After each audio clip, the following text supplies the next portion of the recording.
Hello, humans. Ah, all right. Whew. Happy Friday. I hope everybody's doing okay. Um, Couple housekeeping things to go over.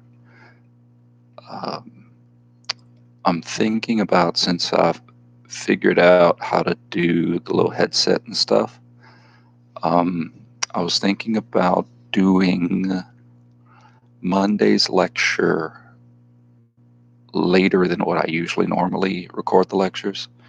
Uh, I say later, but maybe like on scheduled class times, like at 7:30. I can't do that every day because once my family gets up, it's chaos. I got two boys, and they're rambunctious, and we got cats, and and my parents, my older parents, that have health issues, they live with us too. So it's crazy around here. Things are crashing and flying, or you when my family's up, like you don't know what you're gonna see, dude. The cats could be chasing around, like a squirrel might jump from the screen. You're like, oh man, what was that? It's crazy. But I'm thinking maybe one day we can set it up where I do it a little later. I wouldn't ask you guys to get up earlier than what class time is. So maybe I could do class via Facebook. Well, I'm doing it now via YouTube Live, but maybe I could do, let's say, anatomical. By the way, this anatomical kinesiology 310. But maybe I could do one lecture next week live, where it's like at regular class time, so like at 7:30 to 8:20. And the reason I'm thinking about doing that is, especially after the material I got to teach you guys today, is so that I can answer questions in real time, that you guys can choose to wake up or be available and watch and then comment in real time if there's something I need to clarify, okay? Especially after today's lecture. So here's what we have. We have exercises, right? So today we're going to talk about this one. Now, I know you guys are commonly referred to this one as the leg extension machine. First of all, extension is a motion, leg is not a joint. Okay. And so that is the technical term, based on what I taught you guys about muscles in motion, is a group of muscles that we're working are the knee extensors. Because, as we know in that exercise, you don't just extend the knee, you also flex the knee. So let's think about what's consistent there. Let's think about what's not consistent there. The motion is not consistent there. So to call it something that the motion isn't the same kind of adds to our confusion of verbiage. Okay. So what's consistent? What's consistent is the motion the external force is trying to cause. It's trying to flex you, regardless of if you're extending or flexing. It's trying to flex you. So therefore, since the machine is trying to flex you the whole time, we need to recruit the extensors the whole time. So the variations in the motion, flexion, extension, flexion, extension, isn't because of variations in muscle groups. It's because of the variations in contraction type of that one muscle group, right? Concentric, eccentric, concentric, eccentric. So we shouldn't call it the leg extension machine. Someone's alarm just went off. So we shouldn't call it the leg extension machine. We should call it the knee extensor machine. You see what I'm trying to say in terms of verbiage?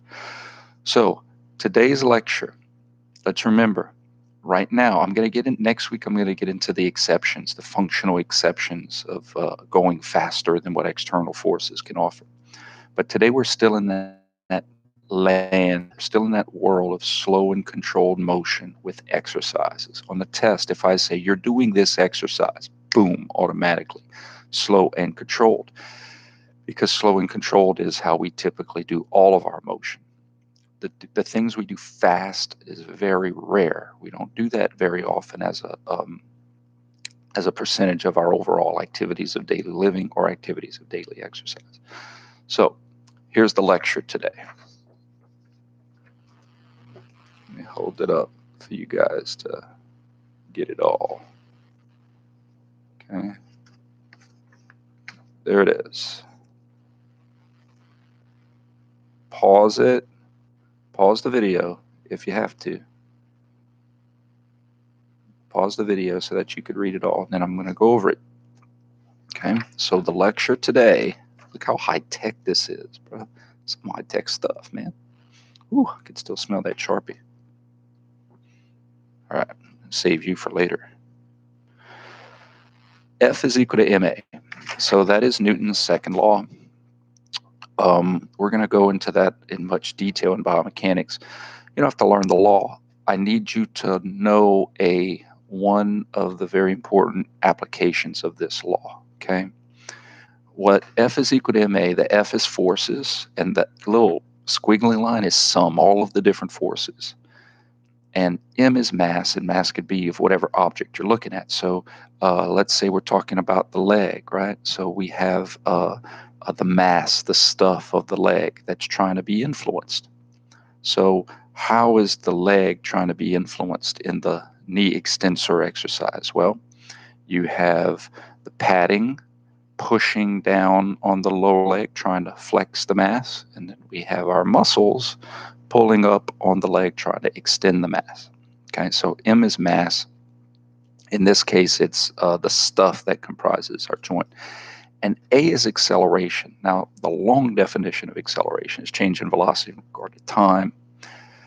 For the purposes of right now, we're going to make it even easier than that. And that just means anytime an object speeds up or slows down, if an object's getting faster or getting slower, it's accelerating, meaning that it's changing its velocity. And everything takes time to change velocity. Everything. So even if it looks like the batter hit the ball and the ball changed instantaneously, that's only because your eyes can't process it.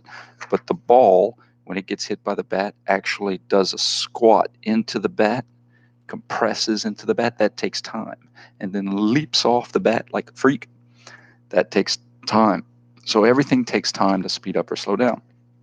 Now, another magnitude of velocity is zero. Zero is a number, guys. Zero is a number.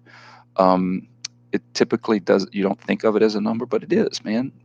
Zero, obviously, the number 10, there's a zero in there. Zero is a number. So you can have a magnitude of acceleration, meaning an amount, a directional amount that correlates to the rate of speed up or slow down. So think about it. If you gradually bring your car to a stop, right? You slow down over a long period of time, you don't feel a big force. But if you slam on the brakes and you slow down in a short amount of time, you feel a big force. Right? Same thing for speeding up. If you barely press on your accelerator, your speeder upper button pedal, you gradually speed up. You don't really feel the chair, your seat back pushing up. But if you press it, you punch the accelerator, you feel it. So the first thing I'm trying to teach you guys is that it takes an unbalanced force, meaning that something has to be greater than something else in order to make something speed up or slow down. Think about that for a second. Some force has to be greater. Now, forces are caused by other objects, other things. So let's think about for the leg extension exercise. Okay, what's trying to flex me? What's the thing? Well, the padding is trying to flex me. And I know we could go down the rabbit hole that, well, the padding, there's weights on this side and pulling and gravity from the planet. So the planet earth is pulling on the weight stack, and the weight stack's pulling on a cable, and the cable is pulling on a padding. And so you could go down the rabbit hole. But technically, the actual thing that's touching us is the padding. The padding is trying to make me flex. Okay. What's trying to prevent me from flexing? So let's say I'm holding that position. Remember in the picture, right? Let's see if I could pull it up again. What's trying to hold? What's keep position, right? What's keeping me in that position, technically, are my shins. Ooh, that was upside down. My shins pushing on the padding. So the point is that this tug of war is really taking place on the shin bones and the padding. Now, the muscles, the knee extensors, are pulling on my tibia, and it's redirecting that motion to push on the padding. But the point is that you have a tug of war. You have two different forces trying to influence motion. Padding, right? And the shin redirecting from the muscles. So I know it's the muscles, but if you wouldn't have the shin to push on the padding, how are you going to move the padding? See, the padding's trying to move your shin, and your shin's trying to move the padding. That's the battle here, okay? So what I'm trying to get you to see is that the only way to speed something up or to slow something down is to have one force greater than the other force. Think of it like this. If you're doing curls and you hold, you're in an extended position, right, before you start to flex, think about it. You have to activate your muscles to speed up that flexion, and you better be stronger than whatever weight's trying to resist you. Every time something speeds up or slows down, something has to be greater than something else in terms of the different forces, okay? Now, I know padding, shin, that's very technical. That's where the application of the forces are going on. The weight versus muscles, and where they are dueling, the weapons of their duel is padding and shins. Muscles are pulling on your tibia, on your lower leg, and the application of that influence is going to be at your shin because that's what's touching the pad. The planet Earth pulling down on the back, and the application of that force is going to be on the padding trying to flex your knees. Okay, you see what I'm trying to say? So back to this one. If anything is speeding up or slowing down, there has to be a force from an object that's responsible for it, that did the speeding up or the slowing down.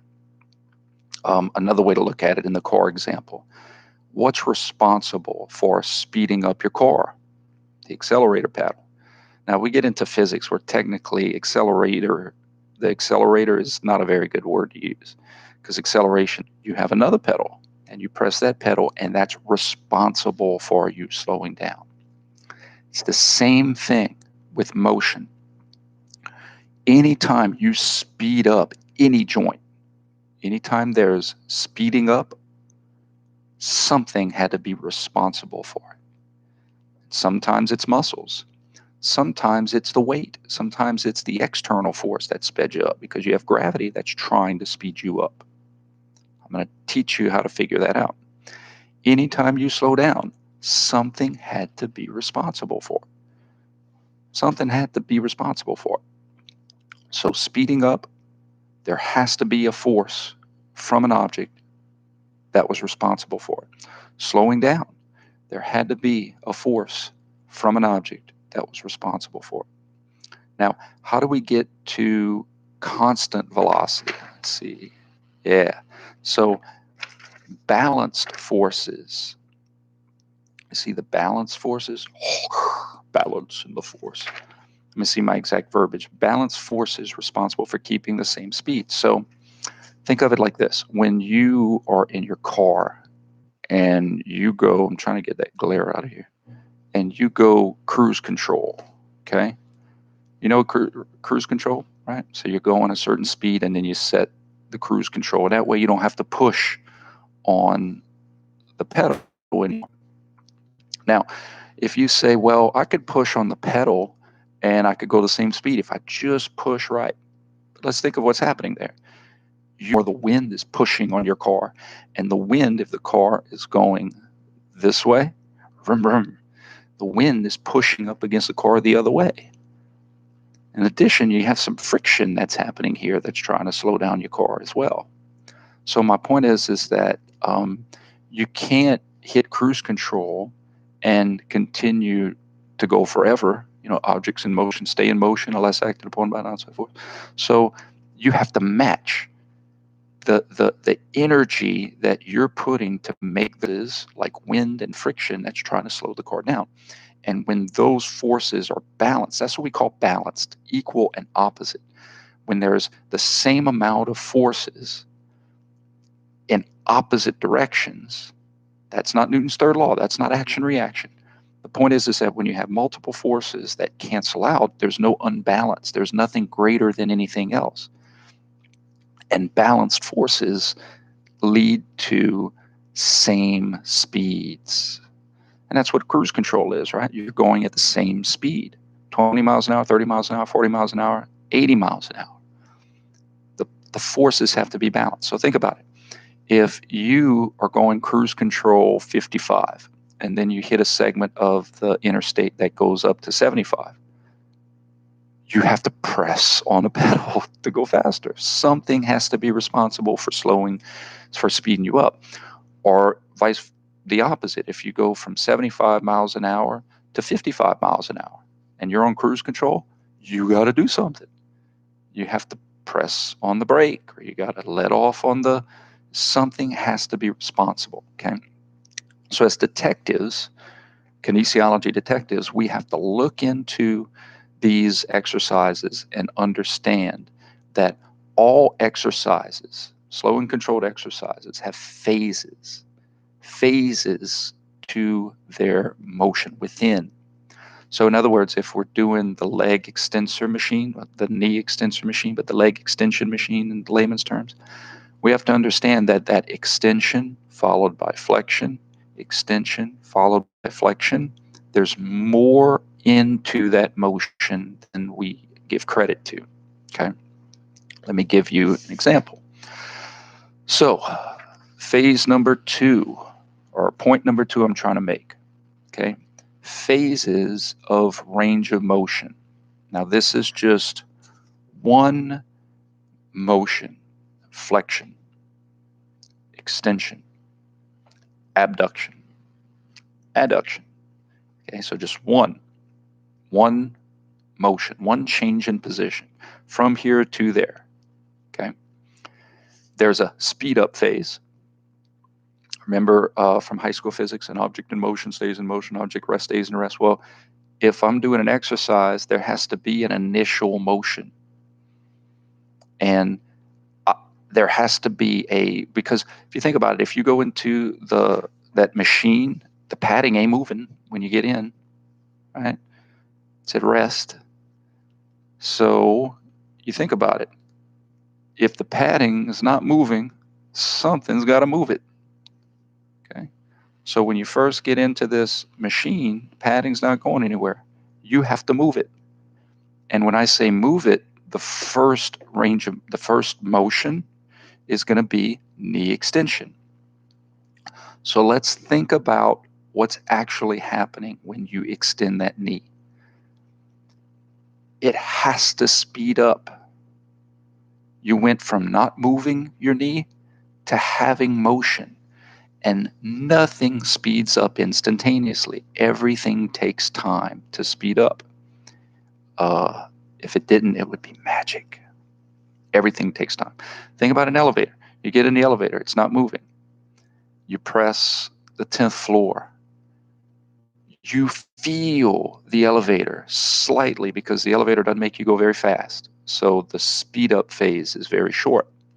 But you feel the floor of the elevator pushing on your feet more than what it was pushing when you were just standing in there.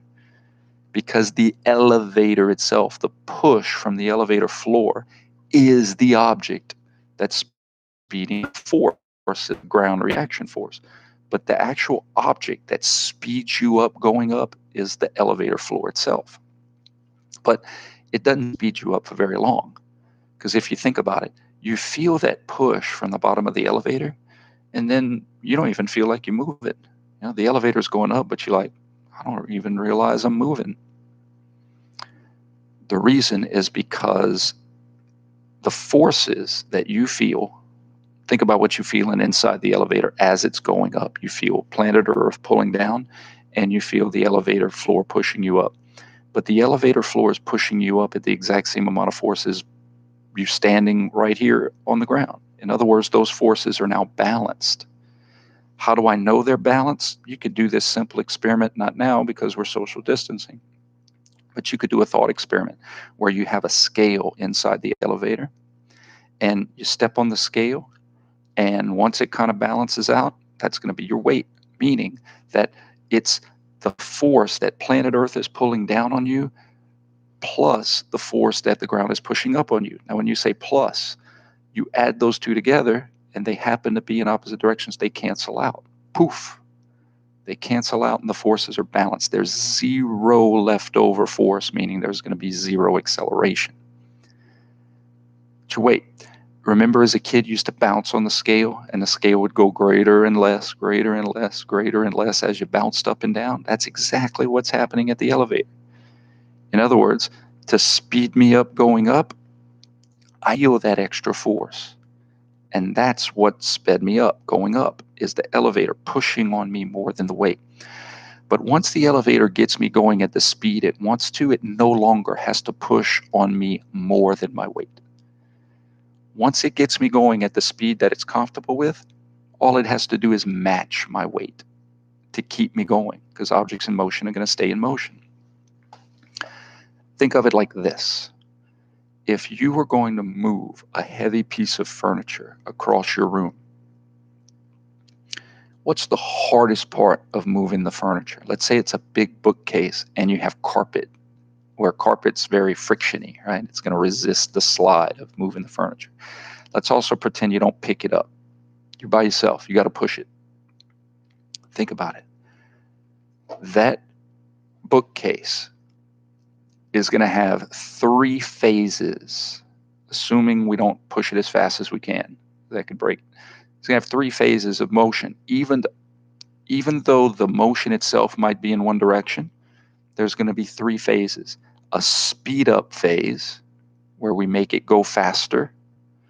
A constant speed phase, where we keep it going the same. And then a slow down phase, where it gets slower. Think about it. Now, of those 3 phases, speed up, constant speed, slow down, what's the hardest? What was the hardest on you physically? Speed up, right? Getting it going. That's always the toughest part, is getting something going. Do you know why it's not as hard to keep it going?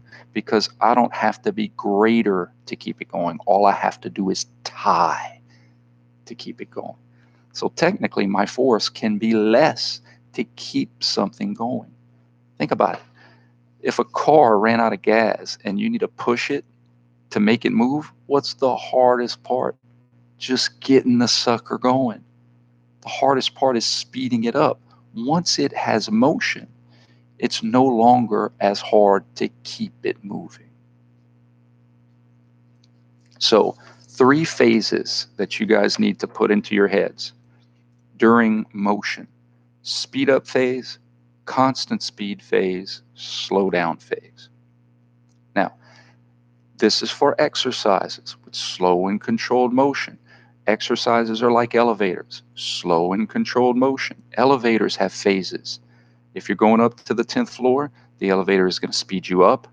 Then you're going to have a constant speed, and then it's going to slow you down. Coming down, it's going to speed you up, constant speed, slow you down. So too with a majority of your human motion, including exercises. There's going to be speed up phases, constant speed phases, slow down phases. Speed up, constant speed, slow down. And what I need you guys to understand for this lecture is that the speed up phases and the slowdown phases have to have unbalanced forces responsible for them. Something has to be greater than something else. A force from an object has to be responsible for speeding you up and slowing you down. And news alert, it ain't always your muscles.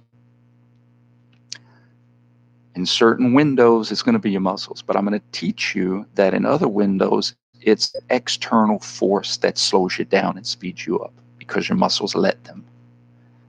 So I'm going to teach you in the next lecture who's speeding you up. These are more detective questions we got to ask ourselves.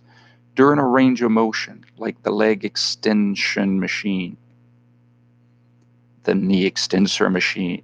You remember the thing with I think it's it's Drake, the meme where it's like leg extension machine, knee extensor machine. Okay. So think about it. All ranges of motion, when you're doing exercises, there's going to be speed up times, constant speed times, slow down times. I need to teach you how to figure out which of the forces, your muscles or the weight, was responsible for speeding you up. Obviously, if it's constant, they're going to be tied. And then who is responsible for slowing you down? Okay. Now let's look at a full range of motion. You've heard this term before, full range of motion. So going back to the leg extension machine, you get in, what's the first thing you're going to do? You're going to speed up knee extension. Because think about it, you get in, you're flexed, right? When you get in, you are flexed, and the first motion you're going to have is extension. But within that extension, you're going to have a speed up phase, you're going to have a constant speed phase, right? Like the elevator, you're going to keep it going at the same speed for a while, and then you're going to have a slowdown phase.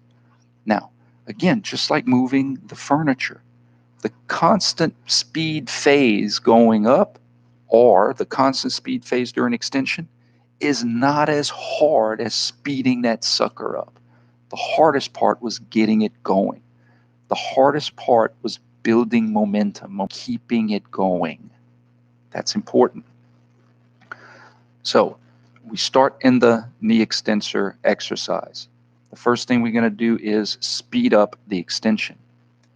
Then the next thing we're going to do is maintain the speed of the extension. Now, you see those pluses and minuses? That's mechanics direction. Positive just means you move in one way, and negative means you move in the other way. So we can insert motion into those positives and negatives, but that's why I put it like that, so that you can insert whatever motion you're practicing. In this case, it's flexions and extensions, right, of the knees. So the pluses in this example are going to be extension, and the minuses are going to be flexion, meaning opposite direction all for the knee. And then we're going to have slowdown of extension. Think about it. You got to slow it down before you can make it flex. Think of it like this. You've heard what goes up must come down. In kinesiology, what speeds up must slow down because we run out of road. We have no joint that could just keep spinning like a tire. When we flex, we run out of flexion. And we extend, we run out of extension. So the only way to go from rotating this way to rotating that way is to slow down the motion one way and then to speed up the motion the other. Think of a bungee cord, right? You jump from a bungee cord, you slow down going down, you speed up coming up. Then you slow down going up, you speed up coming down. What speeds up must slow down. So you get into the machine. First thing you're going to do is speed up extension. Constant speed of extension, then slow down extension. Now, after you slow down extension, then you're able to start with the flexion. Then you're going to speed up flexion. Constant speed of flexion, slow down flexion. And then notice when we slowed down the flexion going down, we ended in the same place we started, our position. Does that make sense? So look how our end position is the same as our start position. That's a full range of motion. We went this way, then we turned around and we came back that way. That was a full range of motion. So here's what you guys, again, need to know. I'm teaching with redundancy today. You consider a full range of motion. Your connection is unstable. Please wait while we try to reconnect. That's not good.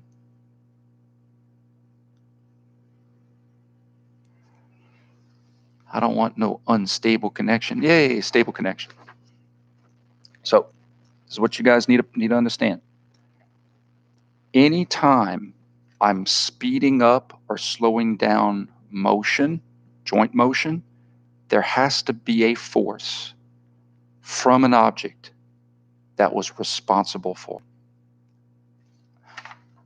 Going back to our original tug-of-war analogy, I have a force trying to pull the flag this way, and I have a force trying to pull the flag that way. I have two different forces trying to influence the motion of the flag. Okay? If both of them pull at the same amount of force, the flag will have a constant speed. Zero is a constant. Constant zero. Zero is a constant. Zero can be a constant. It doesn't have to be. But the point is, so what happens if the flag starts to speed up this way? It gets faster this way. Well, that means this force had to be greater than this force. And it can be just by a little bit. But there has to be one force greater than the other to speed up motion. That's what I'm trying to get to. Okay, so let's say we speed up the motion this way. Well, what could slow down the motion while it's moving this way? A greater force from this rope pulling. So this rope could pull more and slow down. And then if this force keeps pulling more, then it's going to speed up. So the key thing is that anytime we have speeding up or slowing down of motion, some force from some object has to be dominant. It has to be dominant. It has to be the greatest force. It has to be greater than something else. Okay? If anything is speeding up and slowing down, something has to be greater than something else. In the case of the leg extension machine, the knee extensor machine, the two forces there are muscles being represented by the shins and then I'm going to, so speeding up knee extension. Let me go through a full cycle with you guys, okay? Somebody's alarm's going off. Time to make the donuts. Okay, so what speeds up must slow down. When she gets in the machine, she's got to speed up knee extension. So who are the two different forces that are playing tug of war here? Her muscles being represented by her shins and the weight stack being represented by the padding. Those knees, the padding isn't trying to extend you. The padding's trying to flex you. So in other words, nothing's going to make that padding go up unless you make it go up. So the thing that is greater to speed up the extension in this example has to be your muscles being greater than the weight. Your muscles have to influence the knee joint more than what the padding is trying to influence the knee joint. Does that make sense? But the cool thing is that once you speed up the extension, you don't have to keep working greater than the weight, because once you get something moving, it's not as hard to keep it moving. So as she extends her knees at a same speed, right? It could be slow.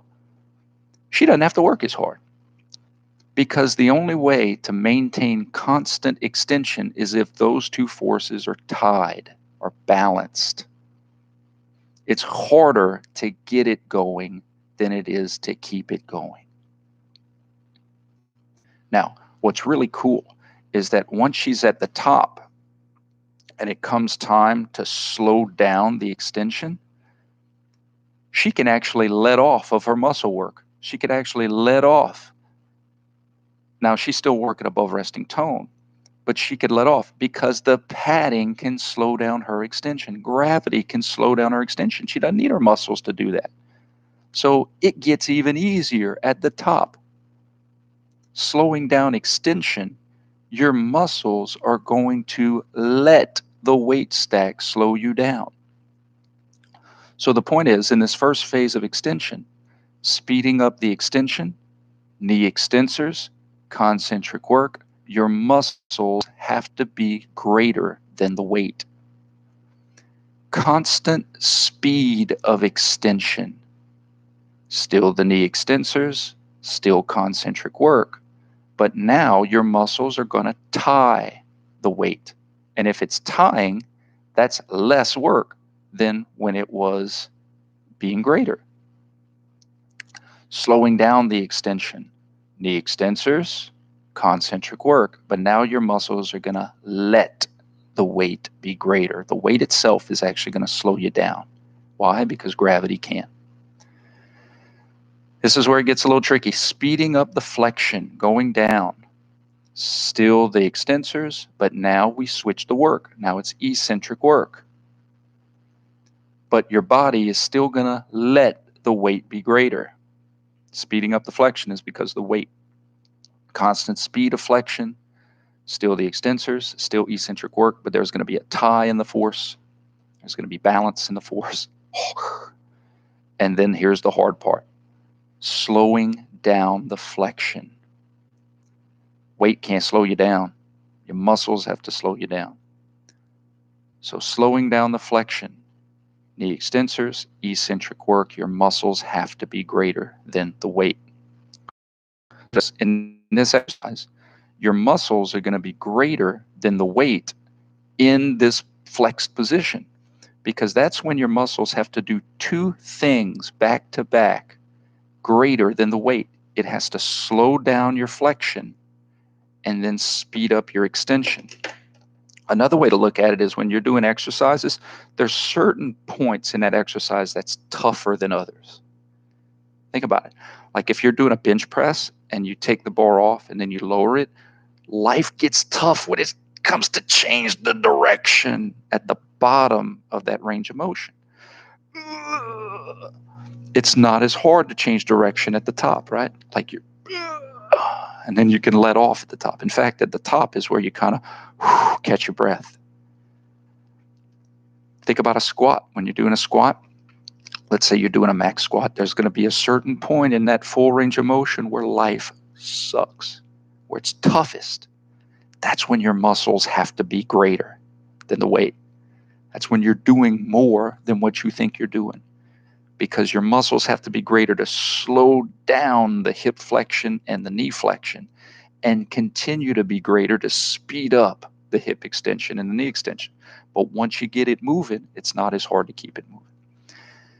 And what we're going to learn is that, whoa, that's cool. So there's certain periods where it's tougher, certain periods in the range of motion where it's easier.